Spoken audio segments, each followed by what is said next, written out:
Queridos compatriotas alrededor del mundo, un saludo desde Bruselas. Aquí son las 5 de la tarde, 5 y algo, 5 y 7. Siempre tenemos ajustes técnicos de última hora entre la tecnología y yo. Hay algo personal, aunque creo mucho en la tecnología. Pero me encuentro muy feliz porque estamos transmitiendo de la Casa de América Latina, en el corazón de Bruselas, y con decenas de ecuatorianos que al enterarse el día de ayer de este enlace han venido incluso de Alemania, de Francia. Muchas gracias a todos por estar aquí.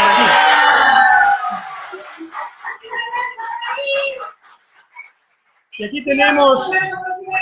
aquí tenemos dirigencia muy dinámica en Bélgica, queridos compañeros como Dígar, como Benito, ellos son lojanos, que organizan a cada momento eventos. Este evento, en principio, estaba organizado para reflexionar más que conmemorar, celebrar el 12 de octubre, que se llama de forma equivocada descubrimiento de América, cuando América estaba descubierta hace rato, lo que fue la invasión de los europeos a nuestra América. Y no hay que llorar por el pasado, eso es obvio, pero no hay que olvidarlo, para no cometer los mismos errores nuevamente.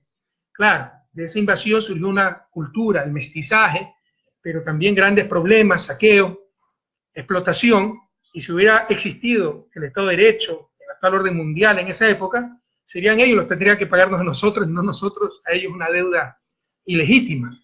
Y es más, aquí hay que reflexionar también sobre el enigma del desarrollo, como yo le llamo, estoy escribiendo un libro al respecto, porque del río Bravo para adelante, plena de salud, por favor, que se apagó, del río Bravo hacia el norte, se desarrollaron esos países. Alguien apagó la luz, por favor, gracias. Y del río Bravo para el sur, seguimos subdesarrollados. Las respuestas son múltiples, son complejas, es un gran enigma, pero una de esas respuestas, sin duda, son las élites que nos dominaron. Élites que explotaron al resto, que no generaron riqueza, extrajeron riqueza. Y cuando acumulaban riqueza, no servían para impulsar a los demás, incluso cuando era por progreso técnico esa riqueza, por innovación, por emprendimiento, sino servía para diferenciarse de los demás. Y lo vemos hasta ahora, en el siglo XXI, en América Latina, con sus clubes exclusivos, sus escuelas exclusivas, sus barrios exclusivos, todo exclusivo, ¿no? Para diferenciarse del resto. Esa es una de las claves del desarrollo, que nuestros estados sean estados verdaderamente populares, representando a las grandes mayorías, y no los estados capturados por unas élites representando solo sus intereses, y esos intereses nos hacían parecer como los intereses de las grandes mayorías, y era absolutamente falso. Eso ha sido la revolución en los últimos 10 años, el cambio en las relaciones de poder. Pero como vamos a ver, tal vez este es el enlace más importante que he dado, menos digital, y yo creo que uno de los más importantes en la historia. Ese viejo país quiere volver, esos viejos poderes quieren volver, como yo le llamo el país de la camioneta. Ya vamos a explicar por qué. Un saludo a los compañeros de Santalla, estoy preocupado. Sí saben que un pesquero se llevó el puente peatonal, parte del puente peatonal, y tenemos en Santalla una comunidad de pescadores, fueron rescatados de la pesca de subsistencia, se dedicaban al turismo, y hoy ese turismo debe estar seriamente disminuido. Un abrazo a ellos, ojalá se resuelva prontamente el problema grave del desplome de parte del puente peatonal por esa embarcación que fue a la deriva prácticamente. Y un saludo a mis compañeros de Alianza País, están reunidos ahorita en Ashiris, decenas de dirigentes preparándose para enfrentar estos momentos durísimos que vive la patria, que vive la revolución. Nadie se engaña. No solo que la revolución no continúa, paró el 24 de mayo, hay toda una contrarrevolución en marcha. Su principal enemigo, borrar a Correa del mapa. Es decir, el problema de la revolución de Alianza País he sido yo, ellos son los gerentes propietarios de los principios de Montecristi. ¡Cuánta vanidad! Como decir, sí, yo estoy de acuerdo con la revolución cubana, pero Fidel Castro era un dictador, autócrata, etc. Eso no existe, no pueden disociar las dos cosas. Eso es lo que intentan hacer los envidiosos, los arribistas, los lobos disfrazados de corderos. Hemos de enfrentar estos tiempos durísimos, no buscamos esto, pero así es la vida. Yo creo que soy un hombre muy afortunado, no le tengo miedo a los desafíos, ojalá no hubiera ocurrido, ocurrió. Hay que saberlo enfrentar con alegría, con determinación, y para eso nuestros dirigentes de todo el país están reunidos en Alianza País. Un abrazo a Gabriela Rivadeneira, secretaria ejecutiva, un abrazo a Ricardo Patiño, vicepresidente nacional, un abrazo a todos los compañeros. En el último enlace había un importante evento, era el 30 de septiembre, en la asamblea, en el Salón José Mejía Lequerique. Me dijeron que por esos lapsos brutus, que algunas veces uno tiene, la su lengua, dije José María Lequerique. No entiendo por qué. Algunas veces se me lengua la traba, ¿verdad? Así que disculpen, Es obvio que nuestro prócer José Mejía Lequerica fue delegado de América Latina para el Congreso en Cádiz, una persona extremadamente importante, un intelectual de primer orden, así que pido disculpas por ese error. Y bueno, vamos a hablar 3 temas básicamente el día de hoy, si es que me queda tiempo. Si que me demoro demasiado, pues suspenderé el último tema, que son las medidas económicas, que prácticamente son cosas totalmente sueltas, cosméticas. Es el golpe de Estado blando que está en marcha en el país, porque lo que se nos ha presentado disfrazado de consulta popular es un verdadero golpe de Estado, acabar con el Estado de Derecho. El caso Jorge Glass, que es un insulto a la justicia, un insulto a la decencia, ensañamiento, la persecución política, la judicialización de la política en la persona de Jorge Glass, exactamente el mismo libreto que Brasil. Y como les decía, el tercer punto será las medidas económicas que se anunciaron hace un par de días por el presidente de la República. En cuanto al golpe blando, compañeros, vuelve el país de la camioneta. Nadie se engañe, por favor, compañeros que están aquí, los migrantes, nadie se engañe. De las 7 preguntas propuestas para consulta popular, 5 son de distracción. Y solo 2 representan lo que se busca de verdad. Primero, entregar a los de siempre el país, apoderándose del Consejo de Participación Ciudadana y Control Social. Y con ello, como veremos, apoderándose de las autoridades de control, a repartírsela como lo hacían antes. Si han visto el video, el audio, de Nebot conversando con César Verduga después de la caída de Bucarán, y ponme a este, ponme el otro, así era el viejo país. Eso es lo que hemos querido cambiar. Y como este gobierno está entregado a ese viejo país, basta ver con quién andas para decirte quién eres. Ahora los que apoyan la Revolución Ciudadana son los Lucios, los Bucarán, los Nebot, los Lazo, los banqueros. ¿Quién puede creer esa tontería? Se ha traicionado a la revolución. Entonces, como lo que se busca es entregarle al país, esa nomenclatura, ese establishment, a los poderes de siempre, ¿no? Se quieren tomar el Consejo de Participación Ciudadana, la autoridad de control, disfrazada de democracia, toda esta jugarreta. Se quiere reemplazar, les insisto, al Consejo de Participación Ciudadana y Control Social, a las autoridades de control, un verdadero golpe de Estado plebiscitario, que incluso le otorgaría, y esto es gravísimo, al Consejo de Participación Ciudadana y Control Social de transición, que es exclusivamente nombrado por el presidente, solo con ternas del presidente. Ese Consejo de Participación Ciudadana transitorio tendría funciones que constitucionalmente le corresponden a la Asamblea Nacional. Es decir, evaluar y destituir autoridades de control. Entendamos lo que se nos está proponiendo. Y el segundo punto, la segunda clave es la pregunta sobre la reelección. Eliminar la reelección para asegurarse que Correa no pueda volver nuevamente y le quite lo saqueado.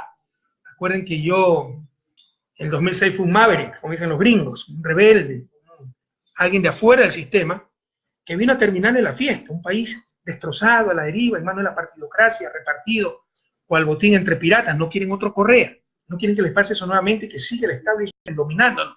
Y créanme que si eso hubiera dado resultados, sería el primero en apoyar, siempre y cuando sea constitucional. Pero llevamos siglos actuando de esa manera en la política nacional y nos ha destrozado como país. Les insisto, no solo que la revolución no continúa, sino que está en marcha una verdadera contrarrevolución. Quien no lo entienda es ingenuidad extrema o tan solo una traición más.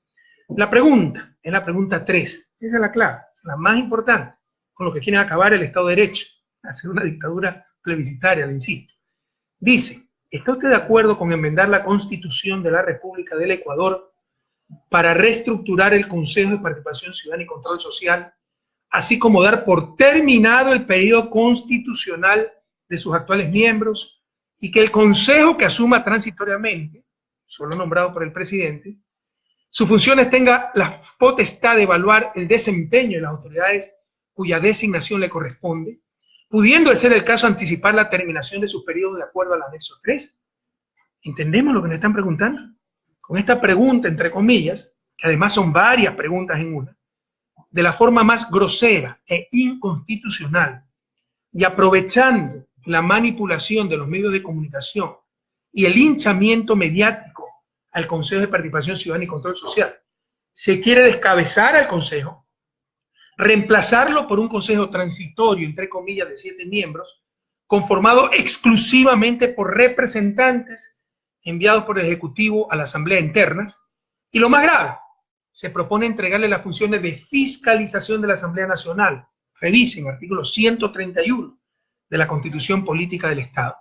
Lo cual evidentemente implica una reforma a la estructura del Estado. Pasarle las funciones de la Asamblea a un Consejo de Participación Transitorio. Significa, indudablemente, evidentemente, aquí hay constitucionalistas, una reforma a la estructura del Estado, que solo se puede realizar por medio de Asamblea Constituyente. Quiero recordarles, compañeros, porque la memoria es frágil, ¿por qué se creó el Consejo de Participación Ciudadana? Acuérdense, ahí está Nebot con Verduga, hablando por teléfono, repartiéndose los cargos, las autoridades de control. Así era antes el país. El Congreso nominaba a las autoridades de control, el ente más politizado, y llegaban tremendamente comprometidos esos jueces, esos fiscales, etc. Recuerden la Pichicorte, nombrada por el Congreso.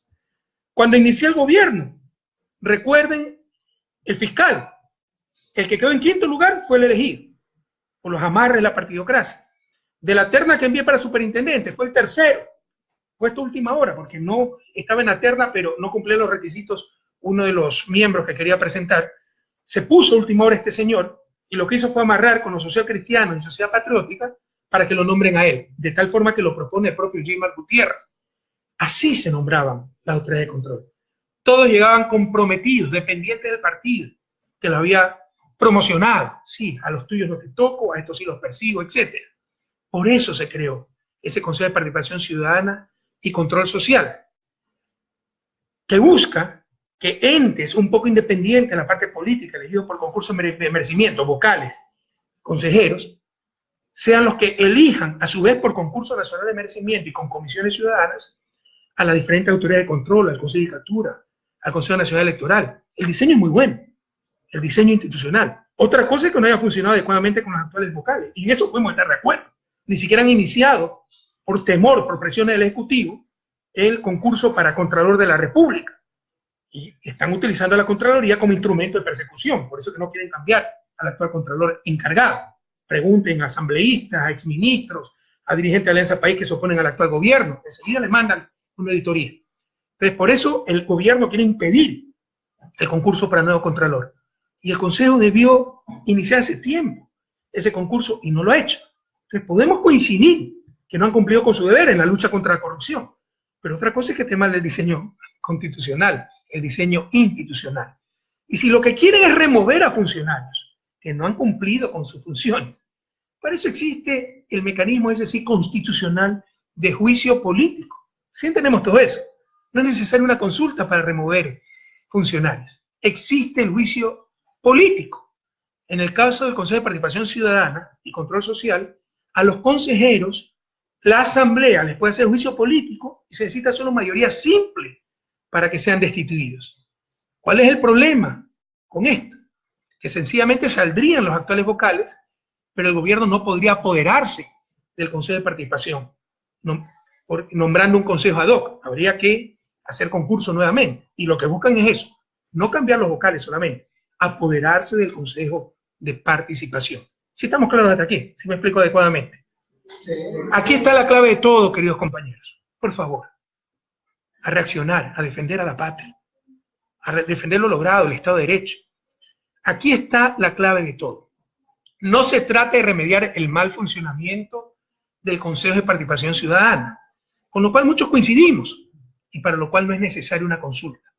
Se trata de apoderarse de él y darle inconstitucionalmente la capacidad de juzgar y destituir al procurador, al fiscal, a los superintendentes, al defensor del pueblo, al defensor público, al Consejo Nacional Electoral, al Tribunal Contencioso Electoral y al Consejo de la Judicatura. Todo eso son organismos y funcionarios nominados por el Consejo de Participación, y la consulta busca que ese consejo tenga capacidad para evaluarlo y destituirlo, cuando esa capacidad es exclusiva de la Asamblea Nacional. Es el fin del Estado de Derecho. Es una dictadura disfrazada. Pero no solo queda aquí esto. Sobre el Consejo de Participación definitivo, ya lo anterior es extremadamente grave. ¿Qué constitucionalista puede justificar esto? Hay que ser cara dura. ¿Cómo la gente vende su conciencia? Yo puedo ser parcializado, de hecho lo soy. Yo siempre voy a estar con los pobres, siempre voy a estar con América Latina. Todos tenemos nuestras preferencias. Nadie es neutral. Pero otra cosa es no ser objetivo. Yo puedo ser parcializado, tener mi corazón en ciertos sectores, pero jamás, más aún como académico, más aún como analista, más aún como político honesto, jamás debemos perder la objetividad. Y un constitucionalista honesto, como ya han salido algunos, pocos han salido, más han salido a defender esta barbaridad. Un constitucionalista honesto jamás podría justificar una barbaridad de esta magnitud.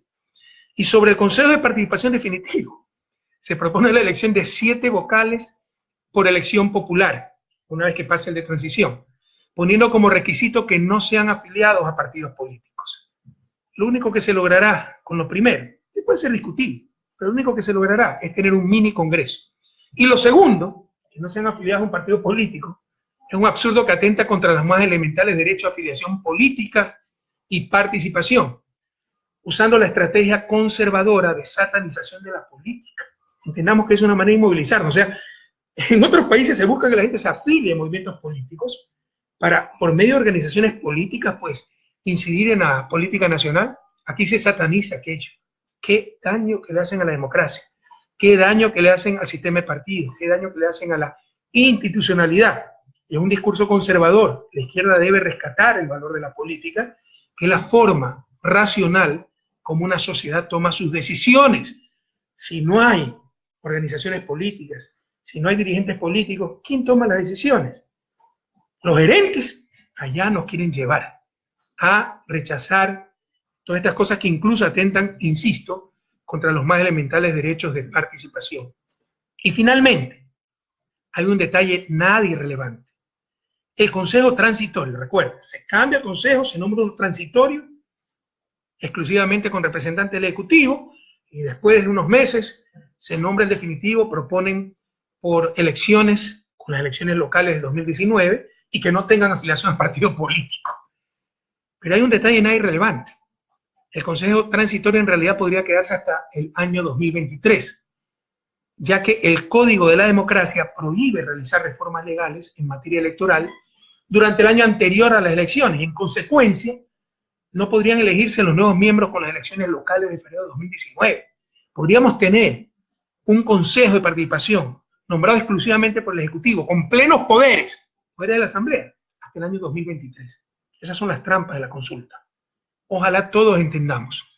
Lo que se quiera hacer con el Consejo de Participación Ciudadana y Control Social, nos gusta o no, nos caiga bien el Consejo no, equivale a una función del Estado, como la Asamblea, equivale a querer disolver la Asamblea, no porque haya cometido una inconstitucionalidad, sino porque me cae mal. Y elegir una Asamblea transitoria, exclusivamente con miembros del Ejecutivo, y darle la capacidad de dictar sentencias, que solo lo tiene la función judicial. Es eso, análogo. Es otra función del Estado, el Consejo de Participación, y básicamente la función de participación ciudadana y control social, de la cual es parte ese Consejo de Participación. Entendemos todo lo que está pasando. Es una barbaridad.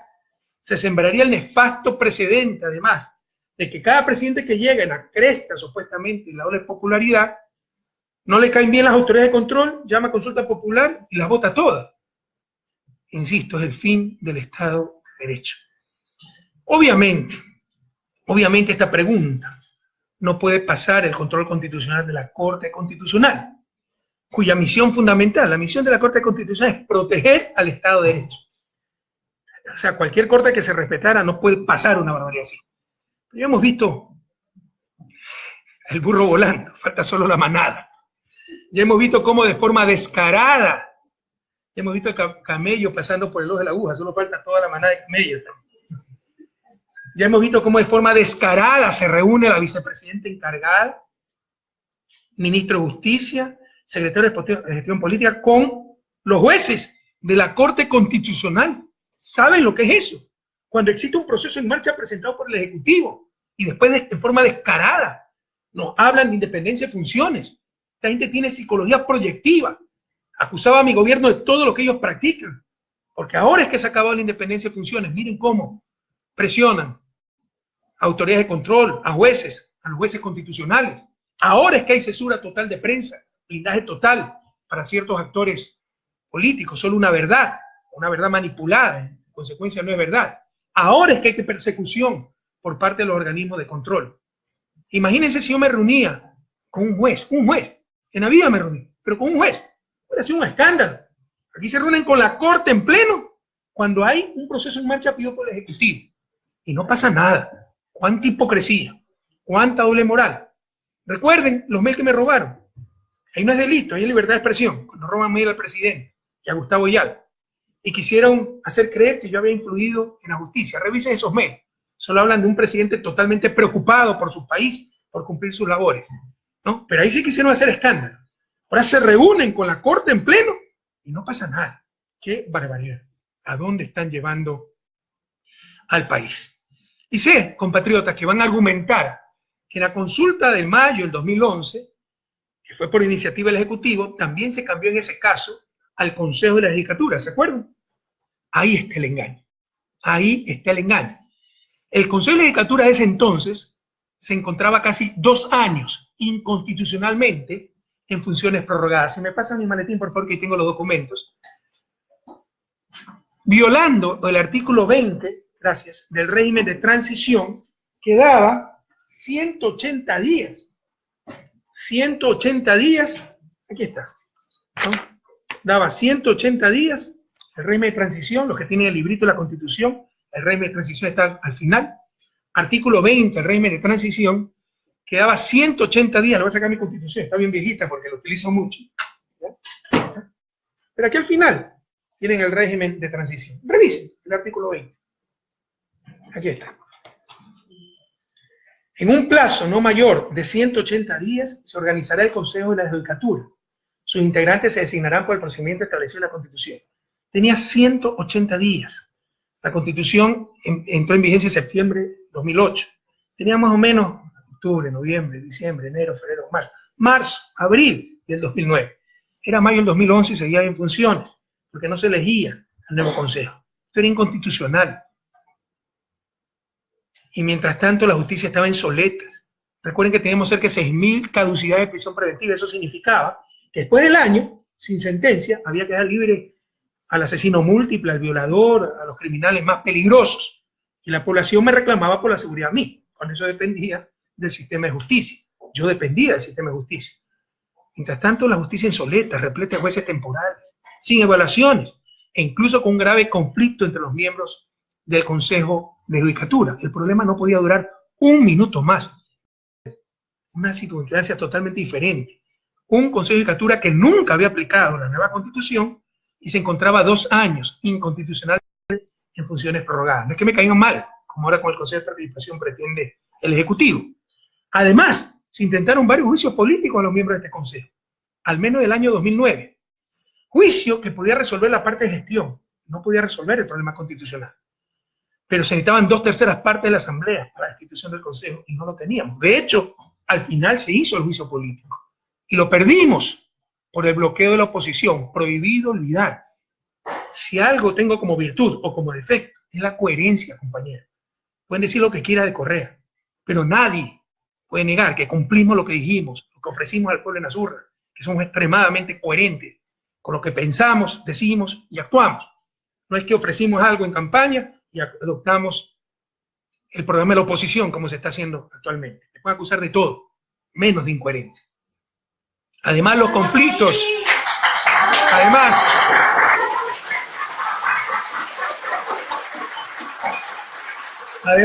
los conflictos del Consejo de Judicatura nos mostraban que el diseño constitucional original de 9 vocales no iba a funcionar. Esto estaba en el artículo 179 de la nueva Constitución. Por lo que en la misma consulta, pero en pregunta independiente, se propuso una conformación más simple y rápida. Un Consejo de Judicatura de 5 miembros, compuestos por ternas enviadas por la Corte Nacional de Justicia, la Fiscalía, la Defensoría Pública, el Ejecutivo y la Asamblea. Es decir, representantes de todas las funciones del Estado, pero 3 solamente de la función judicial de los diferentes sectores: Corte Nacional, Fiscalía, Defensoría Pública. Entonces, sistema de justicia, función judicial, 1 del Ejecutivo, 1 de la Asamblea. 5 miembros, estructura que, dicho sea de paso, ha dado excelentes resultados. Somos el ejemplo para la región. Vienen misiones de Uruguay, de Perú, yo las he recibido, no me han contado. A ver lo bien que funciona el sistema de justicia, la reforma que hicimos. Todo eso fue la consulta del 2011. Pero aquí está la clave. La consulta del 2011 fue para superar un grave impasse constitucional, no como ahora, para provocarlo. La consulta del 2011 fue para superar un grave impasse constitucional. Ahora están provocando esa inconstitucionalidad con una consulta amañada. Sin embargo, habría que recordar todo lo que dijeron los medios de comunicación y actores políticos en el 2011. Anunciaron de la captura de la justicia hasta el colapso de la República, y era el dictador, se acabó la división de funciones, la separación de funciones, la independencia judicial. Hoy, ¿qué dicen esos mismos actores? Dicen exactamente todo lo contrario y promueven el sí en esta consulta. La doble moral es impresionante. Ahí estuve revisando las intervenciones de todos estos señores, los Pachacuti, el MPD, juristas, participación ciudadana, etcétera. ¿Cómo decían que era imposible cambiar el Consejo de Judicatura porque era inconstitucional, se atentaba a la división de funciones, cuando estaban prorrogados inconstitucionalmente 2 años? Hoy hacen mutis por el foro o dicen exactamente lo contrario. ¿Cómo destrozan al país? ¿Cómo destrozan la verdad? Por los anhelos coyunturales, por las conveniencias coyunturales. Así no se desarrollará nunca nuestra patria. Solamente la verdad nos hará libres. Les resumo, compañeros. Consulta 2011, cambio del Consejo de Judicatura. Consulta 2017, cambio del Consejo de Participación Ciudadana y Control Social. En el primer caso, inconstitucionalmente en funciones prorrogadas, incumpliendo el artículo 20 del régimen de transición. En el actual caso, funciones en estricto apego a la Constitución. En ese entonces no existía mayoría, peor de 2/3, ni siquiera mayoría simple, peor de 2/3 en la Asamblea para destituirlos con juicio político. Ahora existe esa mayoría para el juicio político. En aquel entonces fue reemplazado por un Consejo de Transición compuesto por representantes de 3 funciones del Estado: ejecutiva, legislativa y judicial. Ahora, el Consejo de Participación pretende ser reemplazado por un Consejo de Transición compuesto exclusivamente con miembros sugeridos por la función ejecutiva.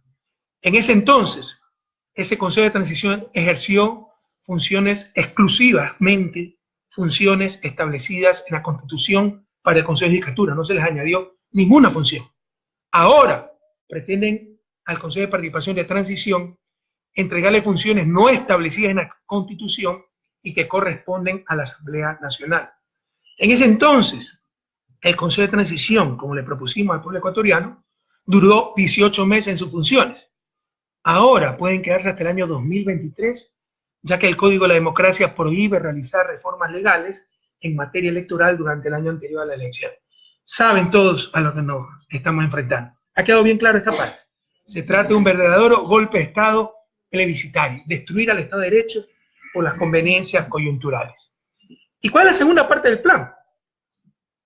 Corte Constitucional deja pasar esta monstruosidad, ¿no? Se toman el Estado, la autoridad de control, pero chuta, si Correa viene, se nos acabó la fiesta. Entonces hay que acabar con la posibilidad de reelección, asumiendo que me están haciendo el daño a mí. El siguiente paso, compatriotas, en el golpe blando, es asegurarse de que nadie les pueda arrebatar lo saqueado, el viejo país, de que no hay otra vez un Rafael Correa, que en el 2006 le quitó a los de la camioneta el mando de la República. Y para eso tienen que evitar la mal llamada reelección indefinida, que en realidad es postulación indefinida, nadie tiene garantizada la reelección, eso lo decía el pueblo ecuatoriano. Y como tienen que disfrazarse de demócratas, nos hablan del principio de alternabilidad, ¿verdad? La palabra castiza es alternancia, pero en ciencias políticas se utiliza alternabilidad. Entonces ahora defienden el principio de alternabilidad. Habría que preguntarle a Angela Merkel, porque ustedes vienen de Alemania, compañeros. 4ª elección consecutiva, ¿cuántos años lleva? 14, creo, 12, 14, y va a tener 4 más, ¿verdad? Pero en ese caso sí es liderazgo, democracia madura. En nuestro caso es dictadura, caudillismo y populismo. Ya basta de tanto tercermundismo. Por favor, busquemos nuestras propias alternativas para ampliar el espectro de elección, las opciones, no para reducirlas cuando hace falta tanta gente, tantos cuadros en la patria grande. Recuerdo también el caso de Franklin Delano Roosevelt en Estados Unidos. Les ganó 4 elecciones. Y después de eso entonces hicieron la reforma para que solo haya una reelección. Reforma impulsada por republicanos y por los mismos demócratas. que envidiaban a Franklin Delano Roosevelt y querían su pedazo del pastel, querían su oportunidad también para ocupar ese puesto, y como no podían vencerlo en las urnas, para que no haya otro Franklin Delano Roosevelt, limitaron la reelección presidencial solo a una reelección. Pero ahí para abajo, senadores, congresos, gobernadores, sí tienen reelección, postulación ilimitada, postulación indefinida. ¿Qué sentido tiene todo esto? Solo mediocridad. Y la pregunta es la pregunta número 2, que dice, para garantizar el principio de la alternabilidad, son demócratas, ¿no? ¿Está usted de acuerdo con enmendar la Constitución de la República del Ecuador para que todas las autoridades de elección popular puedan ser reelectas una sola vez, recuperando el mandato de la Constitución de Montecristi y dejando sin efecto la reelección indefinida aprobada mediante enmienda por la Asamblea Nacional el 3 de diciembre del 2015, según lo establecido en el anexo 2? Ellos son los demócratas que defienden el principio de alternabilidad. Ellos son los gerentes propietarios del espíritu Montecristi. ¿Cuál es la verdad? En la Constitución de Montecristi no consta el principio de alternabilidad. En el 98 sí, gobierno alternativo, acá no. Como falsamente han hecho creer lo que se creen gerentes propietarios de los principios de Montecristi. Y no consta, entre otros motivos, porque contradiría la Convención Interamericana de Derechos Humanos, que en su artículo 23 establece que todos los ciudadanos gozan del derecho y oportunidad de participar en la dirección de los asuntos públicos, directamente, de votar y ser elegidos en elecciones periódicas y tener acceso a las funciones públicas de su país. Artículo 23, numeral 1, de la Convención Interamericana de Derechos Humanos. Y este mismo artículo señala que la ley puede reglamentar el ejercicio de estos derechos, exclusivamente por razones de edad, nacionalidad, residencia, idioma, instrucción, capacidad civil o mental o condena por juez competente en proceso penal. El numeral 2 del artículo 23.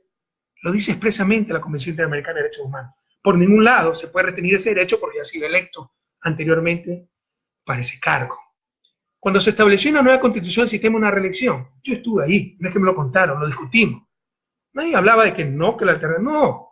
Lo que se dice es que hay que homogeneizar todo. Se buscaba ordenar el sistema electoral, ya que antes el sistema de una sola reelección regía, como en Estados Unidos, solamente para presidente y vicepresidente, mientras que todos los demás puestos, alcaldes, prefectos, concejales, consejeros, asambleístas, en esa época diputados, todos los demás puestos de elección popular tenían postulación indefinida. De esta forma fue perfectamente legítimo volver al sistema de postulación indefinida para todos. Lo inconsistente hubiera sido tener dos sistemas, como ocurría antes de la Constitución de Montecristi. El principio de alternabilidad, compatriotas, invocado en los considerandos y en la propia pregunta a ser consultada, manipulando la opinión pública, induciendo la respuesta. Ese principio de alternabilidad no consta, que lo demuestran los que defienden los principios de la Constitución de Montecristi, no consta en la Constitución de Montecristi. No es ningún fundamento legal y es contrario a la Convención Interamericana de Derechos Humanos y a la doctrina y jurisprudencia de la Corte Interamericana y algunos pronunciamientos de la Corte Interamericana al respecto. Y si hubiese alguna duda, debe resolverse de acuerdo al artículo 417 de la Constitución. Pregunten a los constitucionalistas serios, es decir, invocando el principio pro ser humano, de manera que se logre la más efectiva vigencia de derechos, no reducir esos derechos, no hacer una regresión de derechos. Claramente, la posibilidad de postularse y ser elegido, así como la posibilidad de reelegir a alguien que ya ha ejercido dichas funciones, aumenta derechos, no lo disminuye. Es tan sencillo como la matemática elemental. Elegir entre A, B, C significa más opciones que poder elegir solo entre A y B. Si en lugar de poder yo elegir A, B, C, me dicen solo puedo elegir entre A y B, están restringiendo mi derecho a elegir. Y la participación, poder participar entre X, Y, Z, y de repente me digan solo puede participar X, Y, están restringiendo mi derecho a la participación por motivos no considerados en la Convención Interamericana de Derechos Humanos. Esta es la verdad. Pero además, y esto es extremadamente importante, lo dejó totalmente claro el dictamen de la Corte Constitucional para la enmienda de reelección, aprobada en diciembre del 2015. El dictamen de la Corte es de 31 de octubre del 2014. Textualmente, ¿qué dice ese dictamen? La limitación a las personas que han ejercido un cargo público en elección popular y que han sido reelectas comporta una medida que no denota razonabilidad, lo dice la Corte Constitucional, dado que afecta a los derechos de participación, tanto del candidato a reelegirse, cuanto de la ciudadanía para poder pronunciarse sobre esta candidatura. Lo dice la Corte Constitucional. Continúa en otra parte del dictamen. En conclusión, la propuesta de modificación garantiza el derecho de los ciudadanos para elegir a sus representantes. Garantiza el derecho de los ciudadanos para elegir a sus representantes, sin que exista discriminación hacia las personas que deseen candidatizarse para un cargo público en elección popular. Dictamen de la Corte hace 2 años. En consecuencia, compatriotas, se evidencia que la Corte Constitucional del Ecuador, en el 2014, y cuyos miembros son los mismos, actualmente son los mismos, no ha cambiado, estableció que la postulación indefinida, propuesta a través de la enmienda constitucional, garantiza los derechos de participación, a través de la libertad de los ciudadanos de elegir a sus representantes, precisando además que las propuestas constitucionales, cito, las propuestas constitucionales sugeridas buscan garantizar el principio constitucional de participación democrática de los ciudadanos, previsto en el artículo 95 de nuestra Constitución, y los derechos de participación de los ecuatorianos constantes en los numerales 1 y 2 del artículo 61, referidos al derecho a elegir y ser elegidos, así también como también a intervenir en los temas de interés nacional. Cierro cita. Es claro, clarísimo, claridad meridiana, que la eliminación de la postulación indefinida significaría una restricción a los derechos de participación ciudadana y a los derechos de elegir a quien yo crea conveniente. Y quiero decirles, compatriotas, quiero decirles, el vicio del café, que las decisiones de la Corte Constitucional, cuando interpretan derechos constitucionales, se ubican al mismo nivel que la Constitución de la República. Son principios constitucionales, devienen principios constitucionales, se convierten en principios constitucionales. Y por consiguiente, el único mecanismo que procedería para eliminar la postulación indefinida, como pretende la pregunta de la consulta, sería la Asamblea Constituyente, como ya manifestamos, prevista en el artículo 444 de la Constitución de la República, que a la vez tiene concordancia, me he vuelto jurista en esto, con el artículo, soy responsable, investigo, pregunto, no es que hablo por hablar, es que creen que en democracia se puede decir cualquier cosa, cualquier opinión, y por ser opinión no debe ser solvente. No, compañeros, la calidad de la democracia depende también de opiniones rigurosas, más aún de dirigentes políticos. Debemos tener responsabilidad.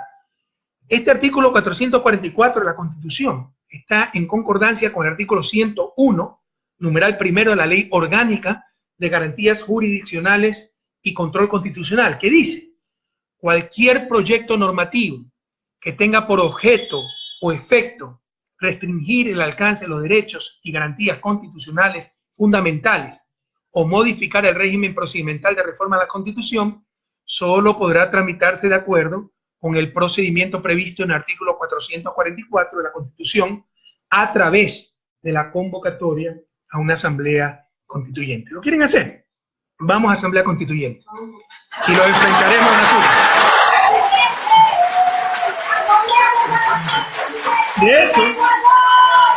De hecho, si la Corte Constitucional da para hacer estas monstruosidades, nosotros recogeremos firmas, el 12% del padrón como Alianza País, para convocar una asamblea constituyente, compañeros. No permitiremos que se lleven un poco la paz.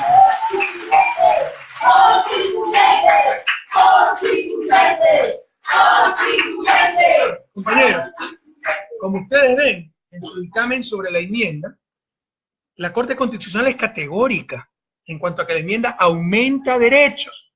Sería impresentable, más aún para la misma Corte, están los mismos vocales, los mismos 9 del 2014. Creo que ahí cambió el presidente y lo reemplazó la jueza Wendy Molina, pero el resto son los mismos. Sería impresentable, más aún para la misma Corte Constitucional, que se contradiga de su dictamen de hace 2 años. Y si querían deshacerse de mí, porque sueñan conmigo, ¿no? Tienen terror de que Correa vuelva. No pienso volver, compañeros. Yo estoy viviendo en Bélgica, a no ser de que necesitemos la Asamblea Constituyente. ahí asumiré mi responsabilidad. Si querían deshacerse de mí, yo les firmaba ante notario que me retiraba definitivamente de la vida política y le ahorrábamos 60 millones de dólares al país. Para ahorrarle los 60 millones que están gastando solo por el odio a Correa. Y ya hasta risa, ¿no? Ver los que apoyan la derogatoria de la postulación indefinida. En cabeza, Jaime Nebot. Un alcalde que se ha reelecto 4 veces y va a tener 20 años como alcalde de la ciudad de Guayaquil. Prenda la luz, alguien se apoya y apaga cada rato la luz. ¿Se imaginan? ¿Se imaginan cuánta doble moral? O sea, este que se ha reelegido 4 veces es el que está contra la reelección indefinida. Pero además, es de acuerdo a la coyuntura, porque ahí están los videos cuando él dice, yo sí apoyo la reelección indefinida. Si Correa me pregunta, yo apoyo. Hoy, como están que tiemblan, se contradicen, ¿no? Pero esa es la clase dirigente que tenemos, no dicen la verdad. No guardan la más elemental coherencia. La coherencia es parte de la moral política, compañeros.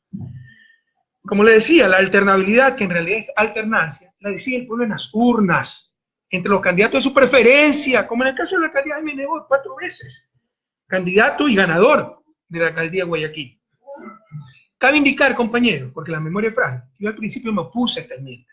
No quería, por vanidad, iban a pensar que yo quería beneficiarme, etcétera, ¿no? Más por vanidad que por falta de convicción, porque yo sí quiero una reelección indefinida. Por ahí buscarán un video en Argentina cuando recién asumí el gobierno, que digo, no, la alternabilidad, porque alguna vez uno se deja llevar por el discurso de moda, no. Pero incluso Chávez, recuerden que promovía la reelección indefinida, yo no me manifestaba en contra, porque además considero correcto aquello, ¿no? Pero más por vanidad que por convicción, falta de convicción, me ponía la enmienda. Pero había sido la decisión de la Convención de Alianza País, de mayo 1 del 2014. Y antes, la decisión de uno de nuestros aliados, entre comillas, el Partido Socialista. Y para que vean cómo es la política, lo que la gente hace por un plato de lentejas, ahora dicen todo lo contrario. Empezando por Lenín Moreno, que mintió, que es un mentiroso compulsivo. Yo sé que usted no tiene por qué creerme, a mí me engañó 10 años. Yo sé que ustedes no tienen por qué creerme todavía. Ya se están evidenciando algunas mentiras, ¿no? Que la cámara oculta manejada por un celular, que la refinería iba a explotar, etcétera. ¿Se acuerdan de eso? ¿No? Ya se están manejando que iba a vender el avión presidencial, que se va a vender los carros de lujo que no existen, ¿no? Pero mintió sobre la reunión que tuvimos en Ginebra hace un par de años, cuando le dijimos, tú puedes ser candidato presidencial. Gracias a Dios estaba Ricardo Patín. Pregunta de Ricardo Patín. Sí, nos dio un cambio de estilo. Nos dijo que iba a llamar a los que se alejaron, maravilloso. Y me dijo, tú tienes que regresar en el 2021, Rafael, el país te necesita. Y yo le dije, estás loco. Este es Ricardo Patín, pero así miente. El Partido Socialista, le insisto, fue el primero, antes de Alianza País, de decidir en convención proponer la reelección indefinida. Teníamos 2/3 de la Asamblea. Hoy el presidente del Partido Socialista es ministro de Defensa y fue el primero en dejar las preguntas en la Corte Constitucional. Miguel Carvajal, como asambleísta, secretario de Gestión Política, votó a favor de la reelección. María Alejandra Vicuña, ¿no? ¿Cómo defendía la reelección? Ahora dice, sí, yo la defiendo, pero hay que consultar al pueblo. Pero seguramente hará campaña por el no, porque ella cree que sí es conveniente la reelección indefinida. Pura doble moral, qué tristeza dan algunos compañeros en los cuales uno confió y a los cuales uno quería, pero así es la vida, compañeros. Esto no nos debe sorprender. Nos sorprende la situación, la traición que hemos recibido. ¿Verdad? La traición, siempre habrá los que se ajustan al momento, los oportunistas, los traidores, pero también habrá los leales, como ustedes, la gente que está dispuesta a dar hasta la vida por nuestra revolución ciudadana. Siempre habrá los Ricardo Patiño, los Virgilio Hernández, los Paola Pavón, a Gabriela Rivadeneira, a Doris Solís, a Augusto Espinosa, a Marcela Guiñaga, tantos y tantas que son coherentes con sus principios, sin importarles el costo. Finalmente, Jorge Glass, por supuesto, gracias. Finalmente, compañeros, acepté apoyar la enmienda, ¿ya? Pero me di el lujo, como decían que esto beneficiaba al que estaba en el poder. ¿Cuándo alguien en el poder había ganado elecciones? Solo con nosotros, o sea, se ha dado eso. Me di el lujo de prohibir que nos presentemos los que estábamos tomando la decisión. Los asambleístas que estaban decidiendo la reelección y yo como presidente que enviaba la propuesta, para así dar sin piso a los que decían que nos aprovechábamos del poder. Ese era su argumento. Ahora es cualquier cosa, ahora es que no, Correa no puede presentarse, ¿saben por qué? Porque nos gana. Eso es todo, porque nos gana. Qué espíritu más democrático, ¿verdad? Y ahí están las dos cosas, la pepa, como dicen los jóvenes en la costa de la consulta.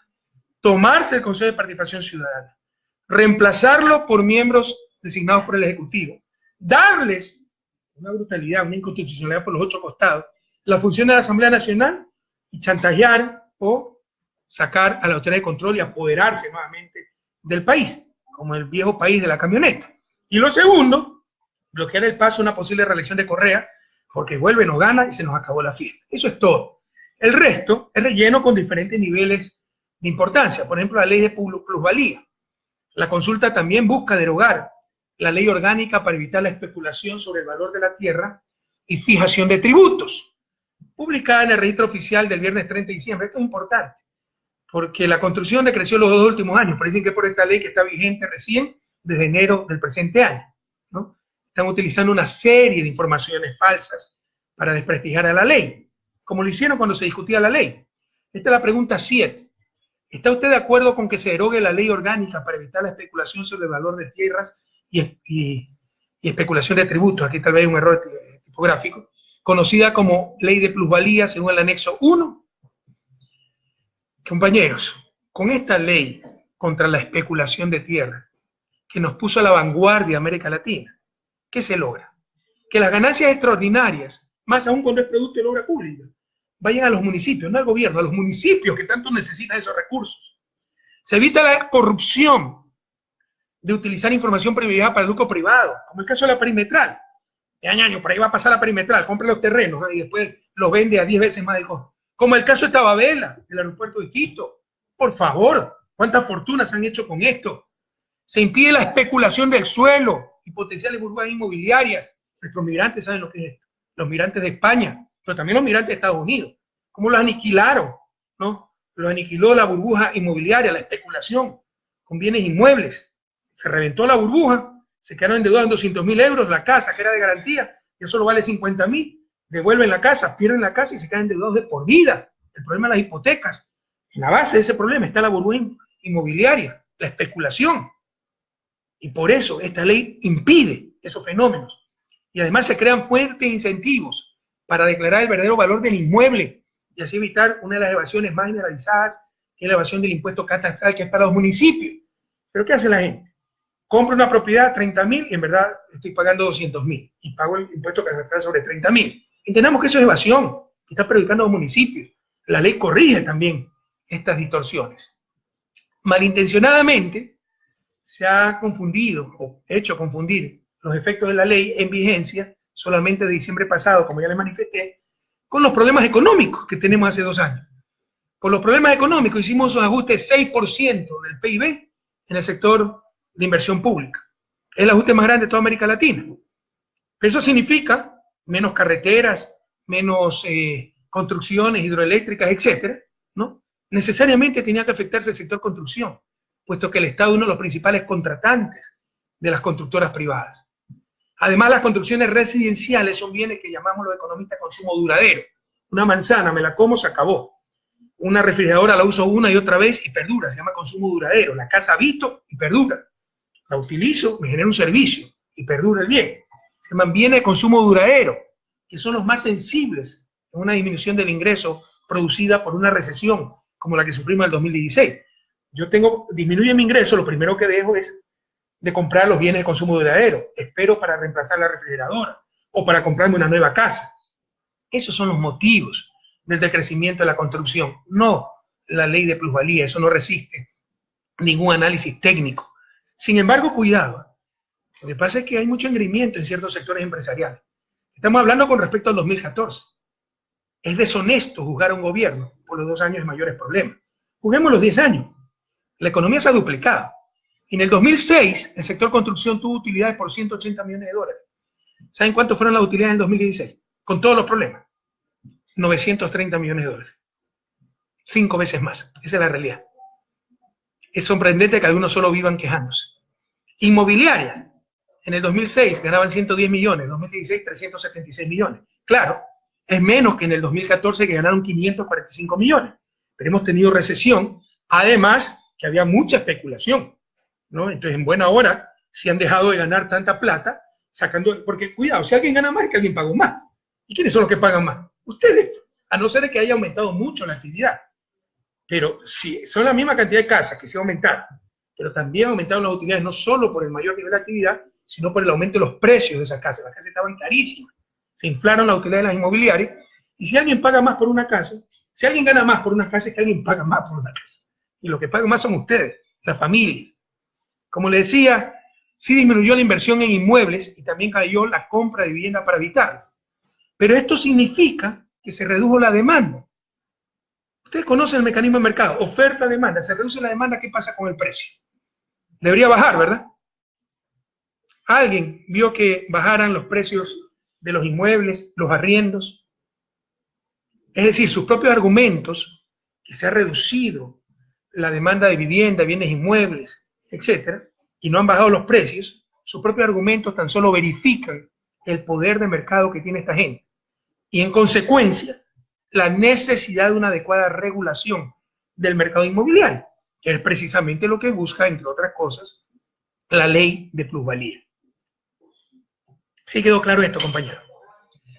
Compañeros, no se engañen. La realidad es que el problema no es con la familia. La ley de plusvalía protege a la familia, que son las víctimas, son los que tienen que comprar las casas. Entonces, si especulan, si hay burbujas inmobiliarias, pagan más. Sin duda se benefician de la ley, las familias.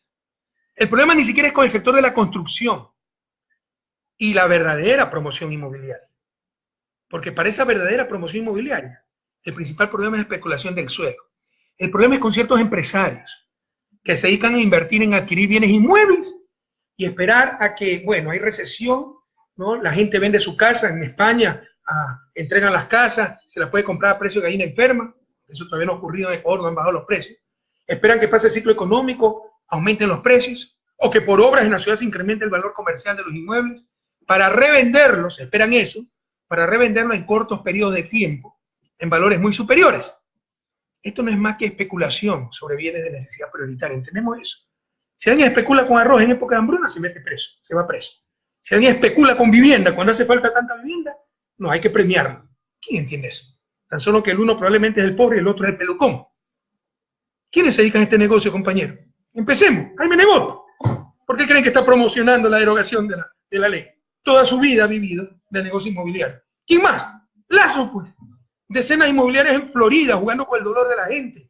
Cuando explotó el problema de las subprime, de los créditos subprime, se desplomaron los precios de las viviendas e hizo 14 empresas offshore en Florida, se llaman Nora Investment, estas son 12 y dos más con otros nombres, las famosas Noras. Revise el diario El Telégrafo del 29 de marzo de 2017 que recoge una investigación de Cintia García de página 12 que no la publicó la prensa comercial en nuestro país. De las tantas, estas son de las tantas 49 empresas offshore que tiene este señor, el banquero Lazo. Bueno, 14, 12 Nora Investment, 1, 2, 3, 4, son inmobiliarias que especulaban, compraron esas casas baratas cuando hubo el desplome de la burbuja inmobiliaria para después venderla mucho más cara. Y estos son pues lo que, por supuesto, tienen que promocionar la derogación de la ley de plusvalía si viven de la especulación. Y otro motivo para intentar derogar la ley de plusvalía es que el gobierno no ha hecho una sola casa de las más de 80.000 que ofreció anualmente. Debería estar haciendo 220 casas diarias. No ha hecho una. Oiga, Rafael, usted se equivoca porque si inauguró unas casas, todas son las hechas por nosotros, compañeros. Las casas de Manaví, ya llevamos como 30.000 construidas. Es la reconstrucción que empezamos en nuestro gobierno. Ellos no han hecho una casa. Están desesperados por la ayuda del sector constructor, que lo ha extorsionado. Le dice, sí, te ayudamos, siempre y cuando nos derogues la ley de plusvalía. Eso es todo. Pero a la familia, a ustedes, esa ley, se los aseguro, los beneficia, compañeros, a no dejarse engañar. Además, que la reforma se podía hacer por medio de la asamblea. Pero ellos saben que muchos de nuestros asambleístas no se van a prestar esta farsa. ¿Y qué dice la izquierda en el gobierno?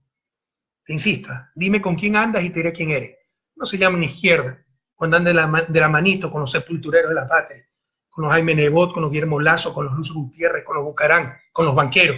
¿Qué izquierda puede estar con esos grupos que nos destrozaron durante siglos? Y más recientemente, muchos de ustedes están aquí como consecuencia de esa crisis de 1999, compañeros. Prohibido olvidar.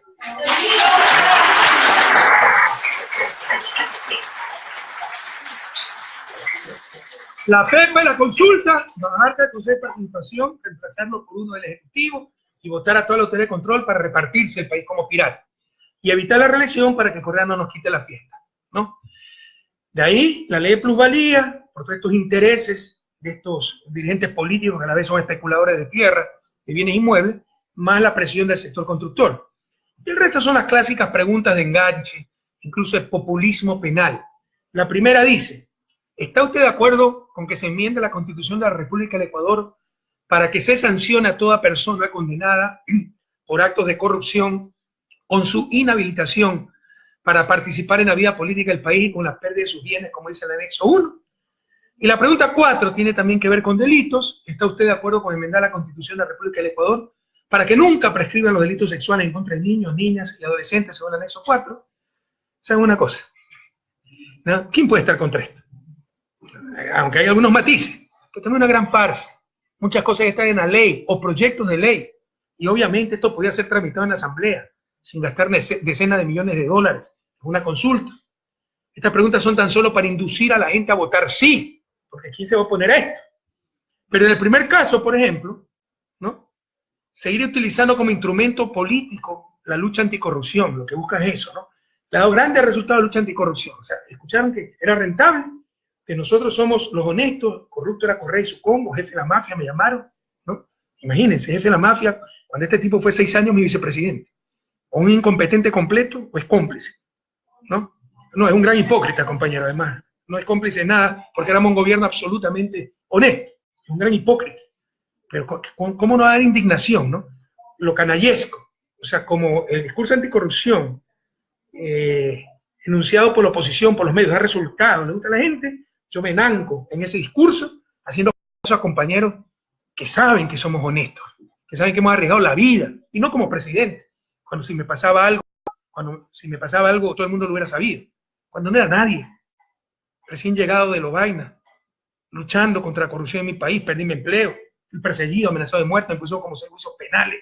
Nosotros hemos luchado contra la corrupción toda la vida. Permitiremos que canallas jueguen con nuestro principal tesoro, bagaje, con nuestra integridad.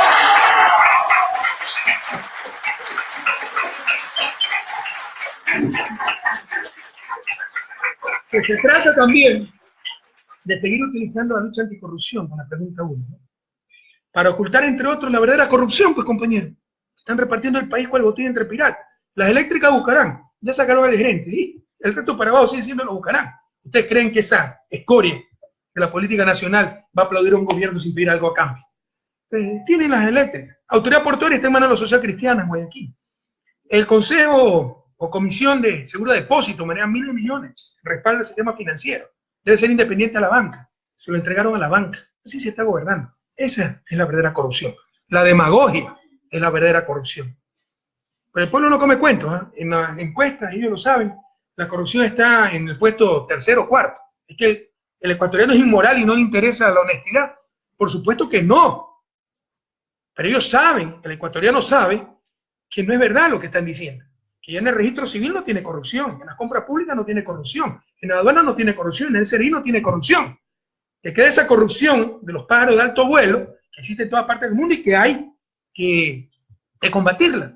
Pero prohibido olvidar, compañeros, ¿Odebrecht acaso no era la gran empresa? ¿Se acuerdan cuando la expulsé? Salió Carlos Vera, que era el encargado de comunicación de Odebrecht, a insultarme. La prensa, a tratarme de dictador, que no sé tratar a empresas extranjeras, a inversión extranjera.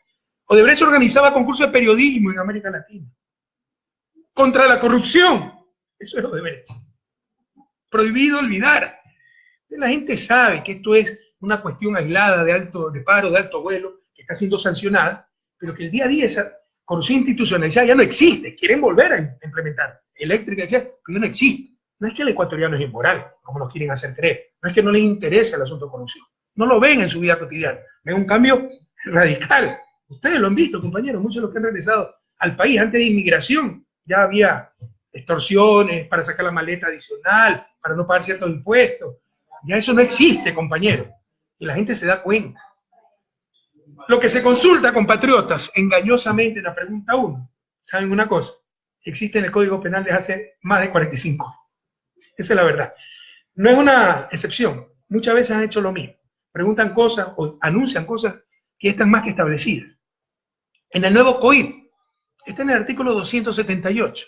Se los voy a leer. La interdicción política. Aquí dice, el último inciso.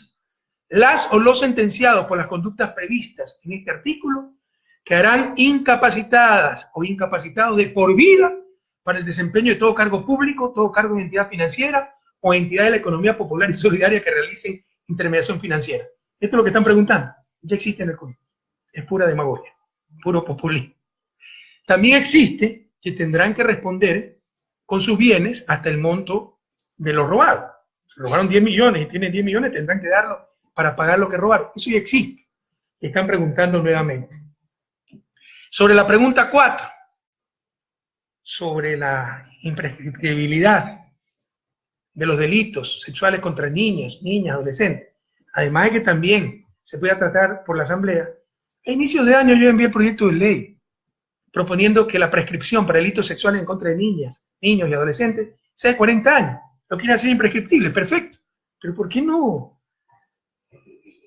utilizaron ese proyecto de ley? Y esta pregunta, el presidente de la Asamblea, Pepe Senado, dijo, esta pregunta fue presentada por la Asamblea. Pura demagogia. Si la podía tratar la Asamblea, en la ley. Una ley la podía tratar la Asamblea. Y tienen el proyecto ya de ley presentado. Hubiera bastado que la Asamblea de trámite esta ley y se ponga la imprescriptibilidad. Les insisto, son cosas que ya existen o pudieron tratarse por medio de la Asamblea, pero se trata de preguntas de enganche, pura demagogia, para que la gente diga sí a eso y a todo. Y el último grupo de preguntas, sinceramente la irrelevante, no porque sea irrelevante la ecología, me va a sacar de contexto esto, no, porque no cambia nada casi. Es la quinta. ¿Está usted de acuerdo en incrementar la zona intangible al menos 50.000 hectáreas y reducir el área de explotación petrolera autorizada por la Asamblea Nacional en el Parque Nacional Yasuní de 1.030 hectáreas a 300 hectáreas? Qué lindo, ellos cuidan el Yasuní, yo lo quería destruir. 6. ¿Está usted de acuerdo con enmendar la Constitución de la República del Ecuador para que se prohíba la minería metálica en todas sus etapas en áreas protegidas, en zonas intangibles y centros urbanos, de acuerdo al anexo 6? Estas preguntas que...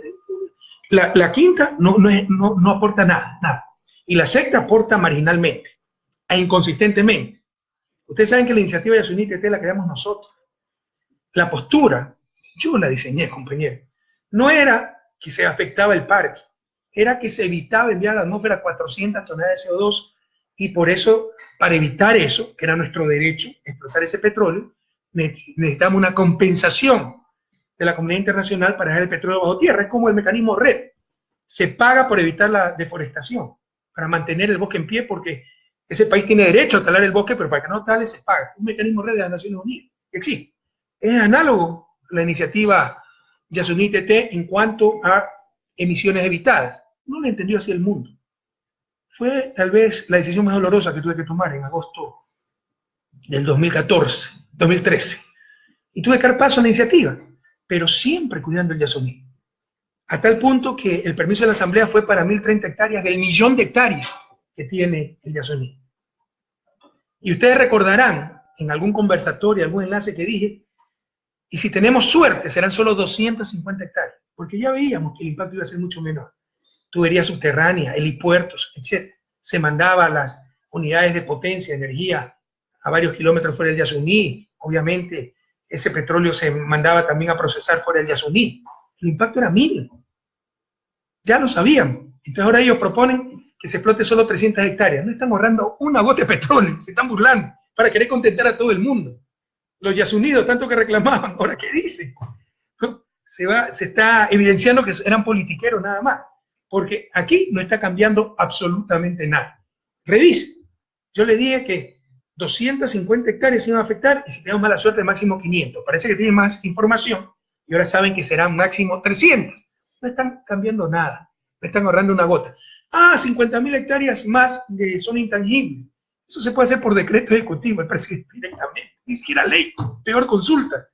Y son 1.000.000 de hectáreas, es muy fácil. Ojalá que pueda hacer mucho más, 100.000, 200.000 hectáreas de zona intangible del 1.000.000 de hectáreas de Yasuní. Pura demagogia, puro populismo. Querer contentar a todo el mundo y en la práctica no hacer nada. Esto nos cuesta $60 millones. En la parte de minería, compañeros, el mandato constituyente 6 extinguió todas las concesiones mineras, eso lo hicimos nosotros como Revolución Ciudadana. Extendió todas las concesiones mineras al interior de áreas naturales protegidas, bosques protectores y zonas de amortiguamiento. La nueva constitución también lo prohíbe.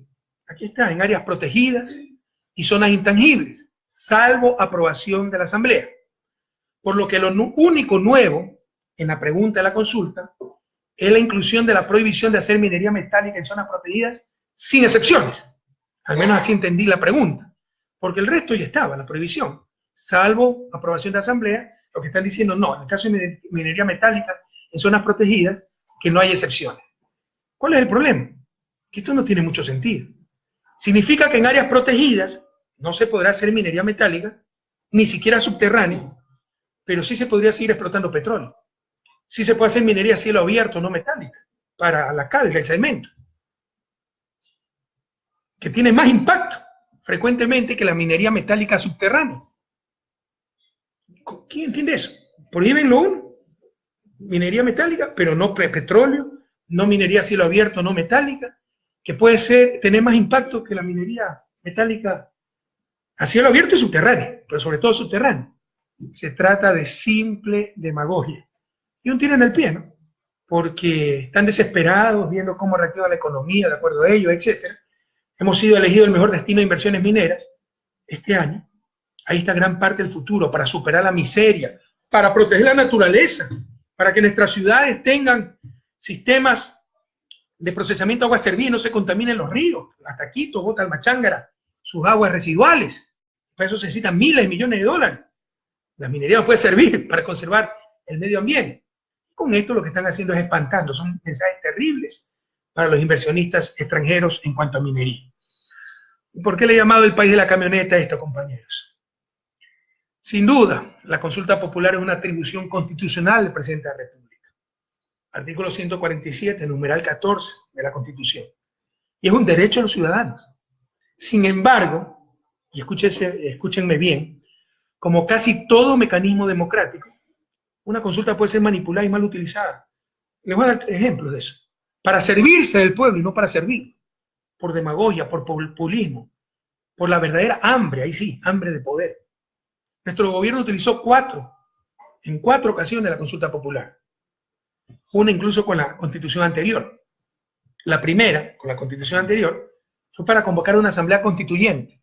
No para aplicar la agenda, el programa de los perdedores, sino en estricto cumplimiento de nuestro programa de gobierno.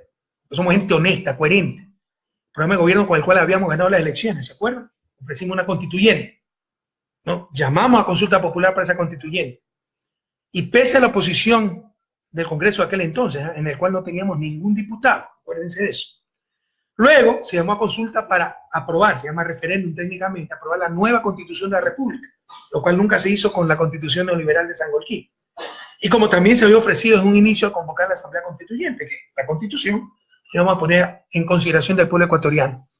Luego tuvimos la consulta en mayo de 2011, en cuyo corazón se hallaba la reforma judicial.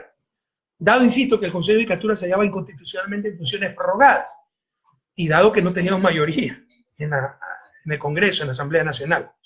Y finalmente, un coste económico mínimo era aumentar una papeleta.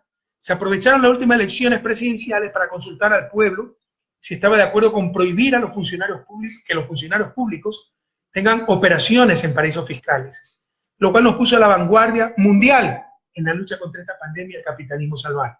No se imaginan cuántas felicitaciones tengo por esta iniciativa. Y prohibido olvidar, en prácticamente todas las consultas, vimos la feroz oposición de la prensa y de la partidocracia, sobre todo en 2011. Se acababa el Estado de Derecho, se acababa la independencia de funciones, y ahora hoy dicen todo lo contrario. Ahora regresamos al país de la camioneta, solo que ahora dejaron subir incluso al mismo Adalá Bucaram. Las más grandes atrocidades jurídicas, mal disfrazadas de democracia. ¿Por qué el país de la camioneta? Acuérdense en el 97, insisto. Adalá Bucaram es lo peor de la política ecuatoriana, pero fue elegido por el pueblo ecuatoriano. Era un presidente constitucional. Se le desplomó la popularidad al 10%. Eso puede pasar en democracia. Pero democracia es respetar ciertas reglas preestablecidas, y no es anarquía. La coyuntural voluntad de la mayoría, eso no es democracia, en base a reglas preestablecidas. Y resulta que por mayoría simple lo destituye la Asamblea, el Congreso de aquel entonces, ¿se acuerdan? Por insanidad mental, porque le decían el loco Bucaram. Es decir, si le decían el chino Bucaram, lo votaban por extranjero. Así era de ridículo ese país, el país de ese entonces. Pero no solo aquello, sacan al presidente y en lugar de ser reemplazado por la vicepresidenta Rosalía Arteaga, lo ponen a Fabián Alarcón, el director de orquesta del golpe, que era presidente del Congreso, y lo ponen como presidente interino, pero no se había roto la democracia, todo era constitucional. Busquen, y aquí tenemos abogados constitucionalistas, en toda la historia del país, cuando ha habido en la Constitución el cargo de presidente interino. Esa era una ruptura del orden constitucional por todos los costados, era absolutamente ilegal, pero ¿qué hizo el país? Miró para otro lado. La prensa hizo mutis por el foro, los analistas aplaudían esto, y los victoriosos políticos del momento, representando los mismos sectores e incluso los mismos actores de ahora, se paseaban en una camioneta, no muy orgullosos de lo que habían logrado. Insisto, yo he sido el principal adversario de Bucaram, para mí lo peor de la política, pero no podemos atentar contra principios constitucionales por la coyuntura. Como veremos, pues eso destruye al país, no es que lo ayude. De hecho, recuerdo, después de esta barbaridad, tuvimos 10 años de una inestabilidad terrible. Ningún gobierno electo acabó su periodo hasta antes de mi gobierno. En 10 años tuvimos 7 presidentes, 50 cuentan a Rosalía 8, si cuentan al triunvirato cuando se fue Lucio 11. Esa fue la realidad del país. Pero esto es sabido que votaron a Bucaram, sabidísimo. Y para lavarse un poco la cara, en una falsa democracia, como nos quieren hacer creer ahora, llamaron a consulta también, mayo del 97. La pregunta 1, ¿ratifica usted el mandato popular de la jornada de febrero ejecutado en la decisión del Congreso Nacional que resolvió cesar en las funciones del presidente constitucional de la República, el abogado Abdalá Bucaram? ¿Saben con cuánto ganó esto? Con 61% del voto total, solo tuvo 19% de voto en contra, y esto significa 76% del voto válido, aunque ahí lo que valía eran los votos totales. 61% de voto total, 76% de voto válido. ¿Se imaginan la inmensa mayoría ratificando algo que era absolutamente inconstitucional? Pero así se manipulaba nuestra gente. Pero esto no hace verdad la mentira, no hace democrático lo antidemocrático, no hace constitucional lo inconstitucional. Pregunta 2. ¿Está usted de acuerdo con la resolución del Congreso Nacional que al cesar en su función al expresidente constitucional de la República, Abdalá Bucaram, eligió como presidente constitucional interino, eso no existe, de la República el doctor Fabián Alarcón Rivera hasta el 10 de agosto del 98? 55% sí, 25% no, 68% y más del voto válido. Abrumadora mayoría a favor. Pero esto no convierte, insisto, una verdad, una mentira en verdad. Esto no convierte algo inconstitucional en constitucional. Esta es la falsa democracia. La democracia, la opinión de la mayoría, no es la verdad. La democracia no es la conveniencia de la mayoría o el gusto de la mayoría coyuntural, sino esa decisión mayoritaria con reglas preestablecidas. Si no, tenemos anarquía. Contra esa camioneta es que luchamos, compañeros. Por eso nació Alianza País. Por eso nació la Revolución Ciudadana. En eso nos definimos, en estar contra lo que representaba esa camioneta. Los poderes fácticos que le importaba un bledo el país, le importaba un bledo la democracia, la Constitución, en función de sus intereses coyunturales inmediatos. Cambiar eso fue cambiar las relaciones de poder. Y hoy vemos que vuelve esa camioneta, vuelve a la nomenclatura, el establishment, aplaudir al gobierno actual. Y el gobierno está subido en esa camioneta, y ya lo subieron incluso a Abdalá Bucaram. Prohibido olvidar. Contra eso luchamos y lo volveremos a derrotar, compañeros.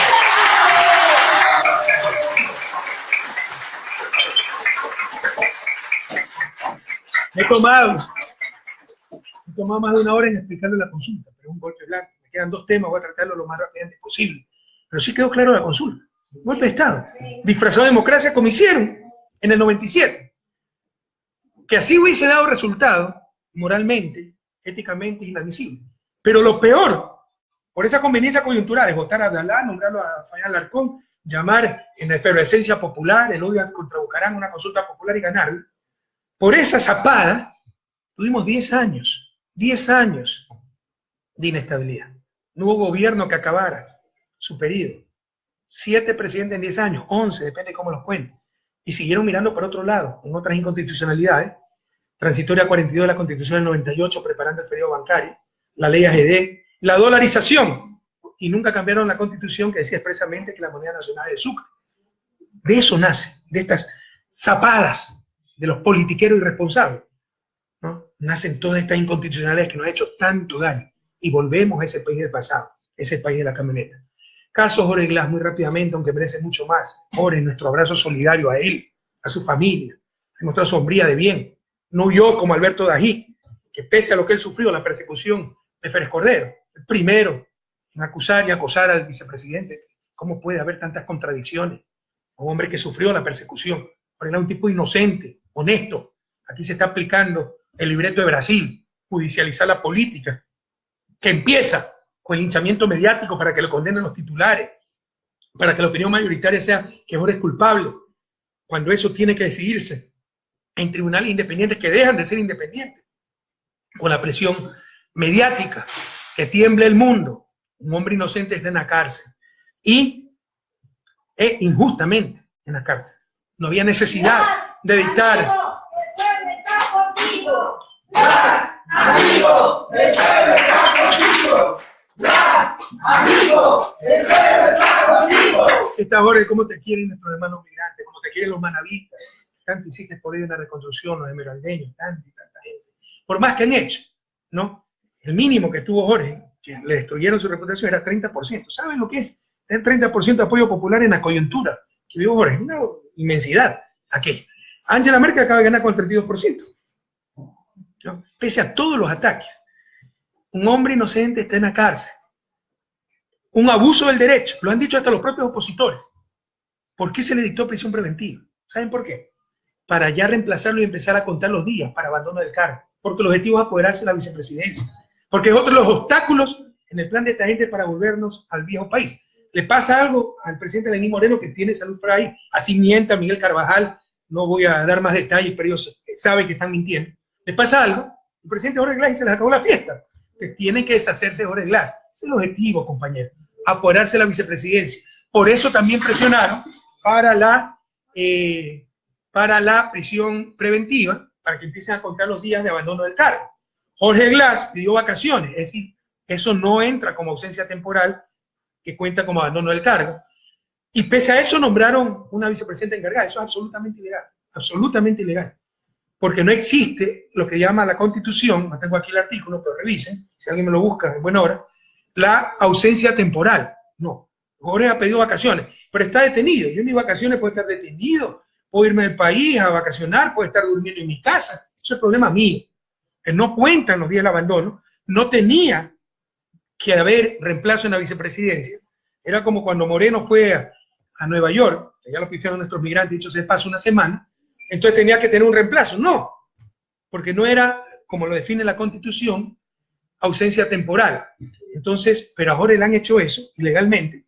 ¿Por qué? El objetivo es, como saben que en la Asamblea hay todavía reservas de moral, no va a poder lograr los 2/3 para destituir al presidente y vicepresidente legalmente, porque no están los causales. Entonces quieren sacarlo de la vicepresidencia por abandono del cargo. Detenerlo, entonces se nombra un reemplazo y abandonó el cargo. Eso es todo, compañero. La verdad es que no hay una sola prueba, lo ha dicho el propio vicepresidente, lo han dicho todos los abogados con los que he conversado y conocen del caso, no porque otros se dejan llevar por lo que le dicen. No hay una sola prueba. Yo le ofrecí el enlace pasado, se me había quedado, las declaraciones de Rivera que prácticamente no salieron en la prensa nacional. Sí salen algún corrupto confeso, como este tipo Santos de Odebrecht, que no sabe lo que dice Rivera, ¿no? Es contundente. Aquí está.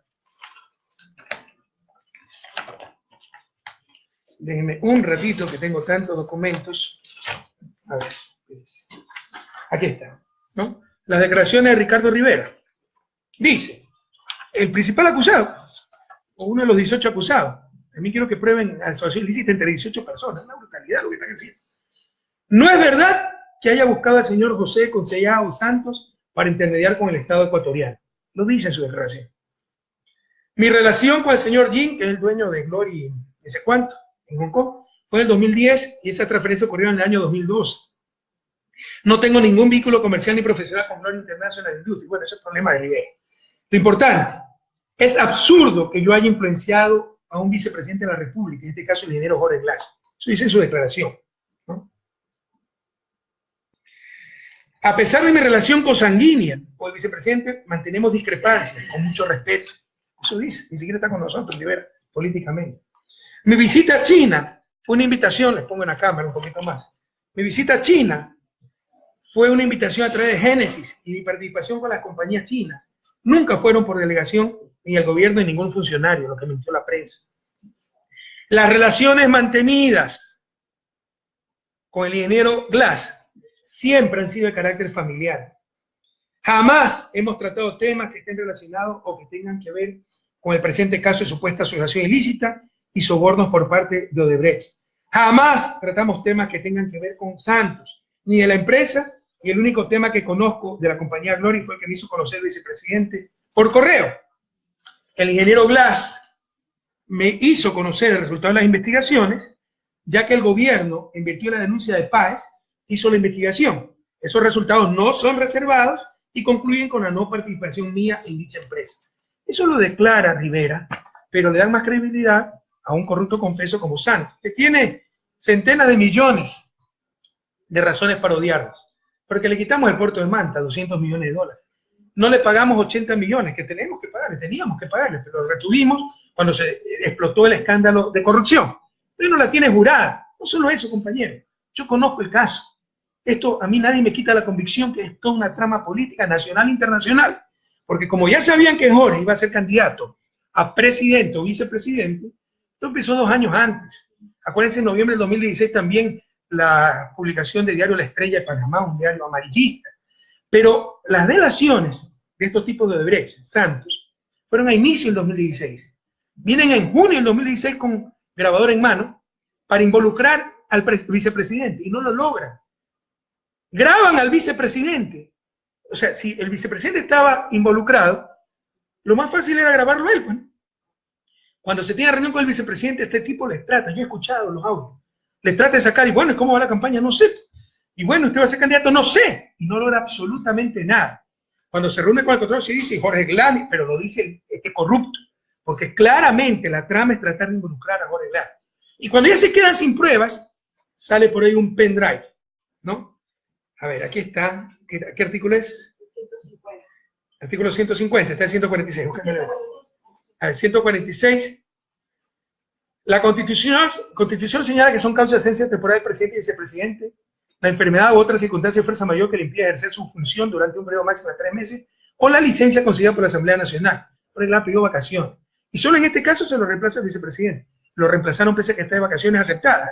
¿Es para qué? Para que contarle los días para declarar el abandono del cargo. Todo esto, acusar a un hombre inocente, la judicialización de la política, el libreto de Brasil, como hicieron con la presidencia brasileña, con el caso de Dilma Rousseff y el traidor Temer, aquí tenemos otro traidor, el Temer ecuatoriano, es para apoderarse de la vicepresidencia, no se engañen. En todo caso, cuando se les caía el caso, sale un pendrive, dice, con centenas de mensajes que demuestran una relación más allá de lo familiar de Jorge Glass con Rivera. Primero, no es prueba válida.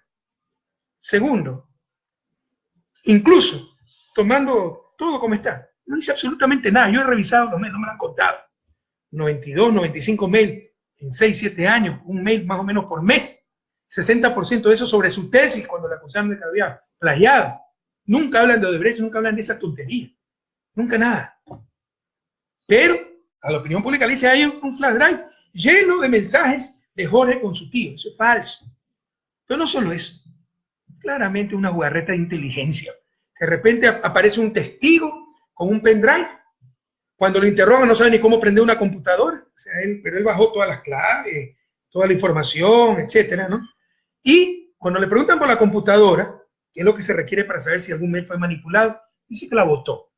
Y le da el pendrive a un capitán de inteligencia que es amigo de él.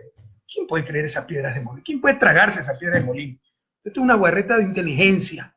Eso ni siquiera es prueba válida, debería ser desechada por el juez, por el tribunal. Pero incluso si fuera aceptada, no dice absolutamente nada.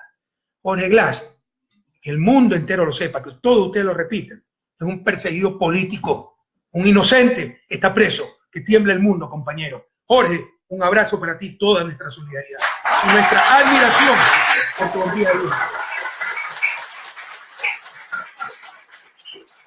No saliste corriendo como tantos otros cobardes que te insultan y te persiguen. He dado ejemplo de convicción, de responsabilidad, cómo han abusado del derecho, con qué saña están tratados. Por último, las medidas económicas. Felizmente no hay mucho que hablar en esto. A ver, es que en verdad no es nada, son cosas dispersas. Saben que el modelo, nuestra política han funcionado, no las están cambiando, las están manteniendo como debe ser, pero recuerden que empezaron con un supuesto decreto de austeridad. Me río porque de los 28 puntos de ese decreto, 18 ya estaban en vigencia permanentemente u ordenados por nosotros, ¿no? Les pongo un ejemplo. Prohibición de vehículos, artículo 19. Comprar carros caros. Hace rato que está esa prohibición. Pero bueno, a repetir para quedar ellos bien. Y ahora acá rato vender los carros de lujo. ¿Dónde están? El único carro de lujo que teníamos era el de Lenín Moreno. ¿Dónde están? Puro show, pura mentira. ¿Se acuerdan que también dijeron que iba a vender el avión presidencial? Estamos esperando a que lo vendan. Lo terrible de ese decreto es que centraliza el Banco de Fomento, ¿eh? Van a Ecuador, lo sacan de Quevedo para mandarlo aquí. Este es un gobierno tremendamente centralista. Yo no sé cómo permitieron eso los riocenses y las autoridades que representar a los fluminenses. El decreto de autoridad es pura farsa. Dicen que van a obtener 500 millones de ahorros. Es mentira. Y nadie dice nada. Yo acá no tengo todos los datos, pero ya vamos, les ofrecí hace algunas semanas el fact-checking, chequear los hechos. Lo estamos haciendo. La gente trabaja en su tiempo libre, está siendo perseguida, etcétera, tiene que cuidarse, pero lo vamos a hacer, ojalá esta semana. Y el Observatorio Ciudadano para dar seguimiento a las cosas que ofrecen. Cuántas casas han hecho, cuántos bonos se han aumentado. Pero verán, 500 millones, una gran mentira. Que hagan el desglose de esa plata, es mentira. Es pura demagogia. También nos dijeron que 10.000 millones en deuda, más que salud y educación juntas. Eso dice Moreno, que no sabe nada de economía. Ustedes sí recuerdan que antes se hablaba solo de deuda externa. ¿Se acuerdan o no? No se hablaba de deuda pública, ¿se acuerdan? Deuda externa. ¿Por qué? Eso es lo importante. Países como los nuestros, el Estado no se financia el sector privado. El sector privado se financia el Estado. Países como Alemania sí se financia del sector privado nacional e internacional. Entonces, lo importante es sobre todo la deuda externa, porque el resto de deuda de un gobierno es interior al Estado, es del bolsillo derecho al bolsillo izquierdo. Entonces, nos hablan de que 10.000 millones en deuda, en verdad son 9.250 millones, 7.000 en amortizaciones y 2.250 en intereses. Pero 4.500 millones de deuda interna, es del bolsillo derecho al izquierdo. Deuda externa serían 1.350 millones en intereses, 2.250 millones en amortizaciones, serían unos 3.500, 3.600 millones de dólares en deuda externa y el resto, 5.400, 5.600 millones de deuda interna. Con lo cual es mentira que se quita la salud y educación, porque si tú le pagas el IES va a utilizar eso para salud, va a utilizar para crédito. Si le da al Banco Central, son reservas que aumentan y pueden hacer operaciones de crédito. No se perjudica el país. Por eso la importancia de diferenciar entre deuda externa y deuda interna. El efecto es totalmente distinto. Pero con esto nos quieren asustar y esas son las tonterías que habla el presidente. La verdad es que las deudas, el servicio de deuda externa, que es lo importante, es menos del 4% del PIB. Déjenme sacar cuenta de nuevo para ver si no me equivoco. Son 2.500, sí, de amortizaciones. Sí, tengo razón. Menos todavía, 2.500 de amortizaciones, 1.350 en intereses. Estamos hablando de 3.850, menos de 4.000 millones, menos de 4% en PIB, lo cual es una cifra perfectamente manejable y razonable, como lo ha dicho el propio ministro de Finanzas, que a cada rato tiene que desmentir al presidente. Solo con los multilaterales tenemos 2.500 millones en desembolsos, se compensan las amortizaciones que tenemos que pagar. Amortización es pago de préstamo, no de interés, pago de préstamo. Me dieron 100, pago 100, más 10% de intereses, ¿no? Esa es otra cosa. Entonces me prestan 100, esto se recicla, así funciona la finanza pública. Como les decía, 4.500 restantes son deuda interna, y el Banco Central no sale del país, y se puede manejar rollover, volver a rodar esa deuda. Ah, pero la deuda del 10, la deuda del 10 sobre todo viene de los 1.000 millones que nosotros le teníamos que dar en subsidio anualmente. Y con eso compraban bonos, compañeros, sino que nadie da la información completa. Bueno, no quiero caer más en esto. No hay un grave problema de deuda, lo ha dicho el propio ministro de Finanzas. El mismo Fondo Monetario dice que la economía se recupera. Los irresponsables en abril habían pronosticado 1.2% de crecimiento, ya en octubre dicen que vamos a crecer 0.2%. En verdad nosotros estimamos 1.4%. El gobierno ha dicho 0.7% por el mal manejo de la economía, porque tienen más alto precio del petróleo que yo, le dejé creciendo la economía, Si ya la hacen decrecer es por inutilidad, porque no están ejecutando la inversión pública, etc. Recuerden que yo tuve barril en el 2016 a $35. El primer trimestre a $20 y nos cayó el terremoto. Esas son dificultades económicas. Ahora está 43% más alto, está a $50 y dicen que la economía está en situación crítica. Son inútiles, no buscan a quién echarle, no tienen a quién echarle la culpa. Y no se atrevieron a dar paquetazos, que querían darlo, porque necesitan 1.250 millones solo para las casas ofrecidas, sin contar con incremento de bonos. Entonces no han dado el paquetazo. ¿De dónde van a sacar los 1.250 millones? Vamos a contar las casas, ¿eh? Vamos a contar. Miren, de las medidas económicas, que no es programa económico, son medidas parches, por un lado, son buenos deseos, ¿ya? Son tres cosas las importantes, el resto es hojarasca, ¿no? La subida de impuesto a la renta, la tasa, que para controlar el contrabando y los aranceles, son medidas tributarias, aranceles son tributos a bienes extranjeros. ¿Por qué bajamos impuesto a la renta de 25 a 22%? Porque ese impuesto a la renta de 25% más el 15% de participación de trabajadores, es decir, si una empresa tiene $100 de utilidad, $15 tiene que darle a los trabajadores, y sobre los 85 se cobra el 25%. Pero la empresa es lo mismo pagarle al Estado que pagarle a los trabajadores. El costo para la empresa de esos 100 era 36.25. O sea, el impuesto era 36.25%. Estados Unidos, hay estados que con los impuestos federales y estatales tiene 39% de impuestos. Pero el caso de América Latina era más alto de toda la región. Por eso reducimos 3 puntos en impuesto a la renta. Mal paga el diablo a sus devotos, ¿verdad? Las cámaras de comercio, la derecha, todos estaban haciendo olas, ¿no? por Lenín Moreno, y pese a que hay que reactivar la economía, conmigo dicen, suben los impuestos, lo cual es lo contrario a lo que hay que hacer.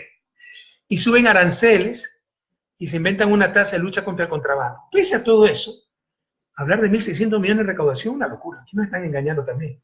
De acuerdo a ellos, 200 millones tributarios netos, sí. El impuesto de renta son unos 300 millones. Súmenle otros 20, 30 millones a los que ganan más de $3.000, el 13º.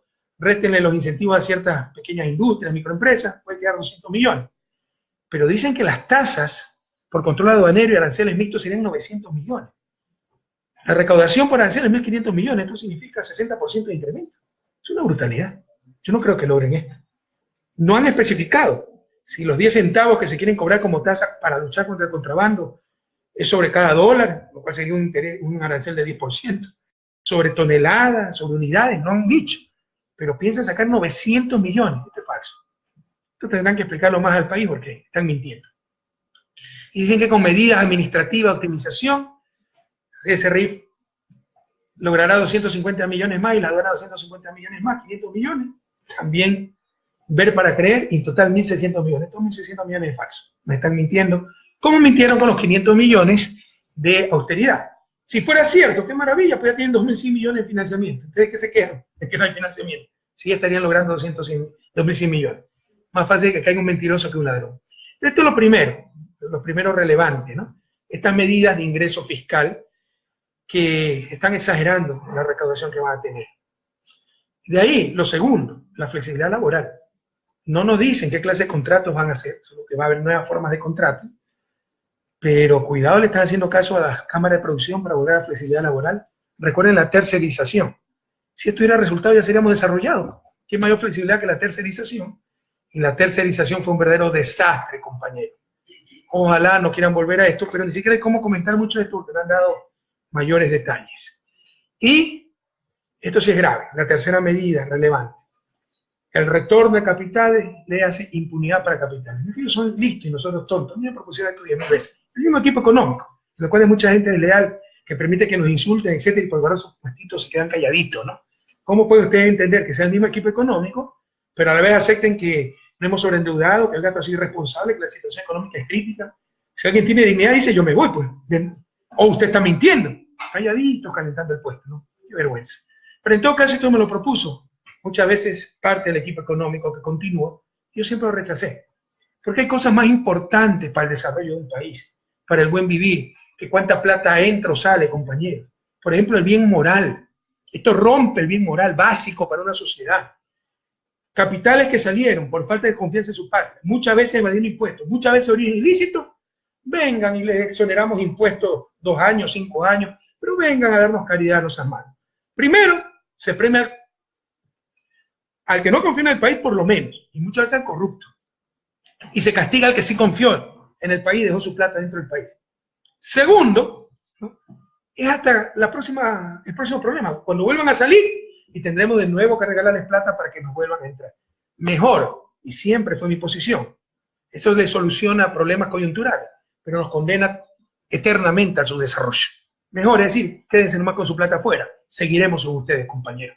Podremos salir adelante sin ustedes, como lo ofrecieron muchas veces, pero se trata solamente de impunidad. No han dicho cómo van a venir esos capitales, si van a respetar solo los que pagaron impuestos o a todo el mundo. Pero incluso los que pagaron impuestos y sacaron esos capitales a empresas offshore, presionaron a su propio país. Y están sancionando, discriminando a los que sí dejaron su plata en el país. Esto es terrible para un país. El mensaje que se manda es horroroso, e insisto, se sacrifica lo más importante para el desarrollo, que no es cuántos dólares me entran o salen en ciertos periodos económicos, sino el bien moral.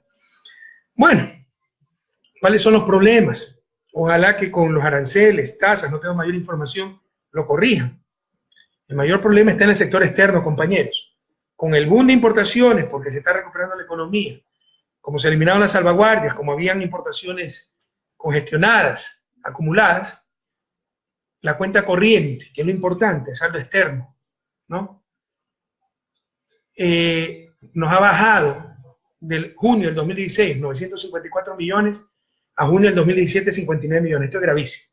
Si sigue esta tendencia, vamos a tener graves problemas. Tienen que corregir esto. El problema nuestro es el sector externo. Yo sé que el discurso debe ser el sector fiscal, eso es pura política. Porque el sector fiscal implica, si hay un problema fiscal, de haber menos Estado. Si hay un problema externo, hay menos negocios privados. Porque las exportaciones e importaciones son privadas, sobre todo importaciones privadas. Entonces siempre la apunta al sector fiscal. Pero el verdadero problema del país, más un país dolarizado, como ya le he dicho, es el sector externo. Recuerden que la economía es como una cadena. Pueden tener eslabones muy fuertes, pero la fuerza de la cadena se mide por el eslabón más débil. El eslabón más débil se llama sector externo. Lo que sí me preocupa, estas son medias parches, inconexas, todavía no tengo información completa, yo creo que es una fantasía que va a reunir 1.600 millones de dólares, pero hay que tener más detalles sobre la tasa a las importaciones y el incremento de aranceles, pero no hay medidas de impulso a la inversión pública, ni al sector privado. Por ejemplo, reducción de intereses. ¿Qué medida con respecto a la banca? Porque tienen el pacto con los banqueros, que no quieren tocar el sector financiero para abaratar los créditos, para que haya más crédito. Si siguen así, la economía crecerá poco, y en 2018 decrecerá, y no será, como quieren decir, culpa del anterior gobierno, será culpa de su propia mediocridad e ineptitud, compañeros. No hay programa económico, porque hay medidas sueltas, algunas muy preocupantes, flexibilidad laboral, la impunidad para los capitales que salieron, y prácticamente no hay ninguna medida directa para apoyar al sector privado y para recuperar la inversión pública. Estoy tremendamente preocupado porque realmente vemos un gobierno que quiere contentar a todo el mundo, contentando a todo el mundo no hace nada, no toma decisiones, y esto puede hacer perder lo logrado. Yo entregué una economía en crecimiento y el primer trimestre fuimos el segundo país que más creció en toda América Latina, solo nos ganó Uruguay, y estabilizada. Y esta gente redujo a la mitad la expectativa de crecimiento, y puede ser que la reduzca más, pero es por su propia inoperancia, por su propia ineptitud. Compañeros, se alargó un poco el enlace, pero creo que era información importante. Nuestro saludo a Jorge Glass, mejores medidas económicas. El modelo funcionó y continúa. De todos modos, hay que tomar acciones que no las está tomando el gobierno, sobre todo con respecto a financiamiento del sector bancario, con el cual tiene un pacto para ayudar al sector privado, para recuperar la inversión pública, y sobre todo lo de la consulta popular. Se trata de un verdadero golpe de Estado blando, disfrácenlo como lo disfracen, ¿no? A reaccionar por el ecuatoriano. Ojalá la Corte Constitucional cumpla con su deber. Si no lo hacen, tendremos que ir a una asamblea constituyente. No permitiremos el saqueo de la patria, no permitiremos el viejo país, el país de la camioneta, y nos volveremos a encontrar en las urnas. Un fuerte abrazo y hasta la victoria siempre.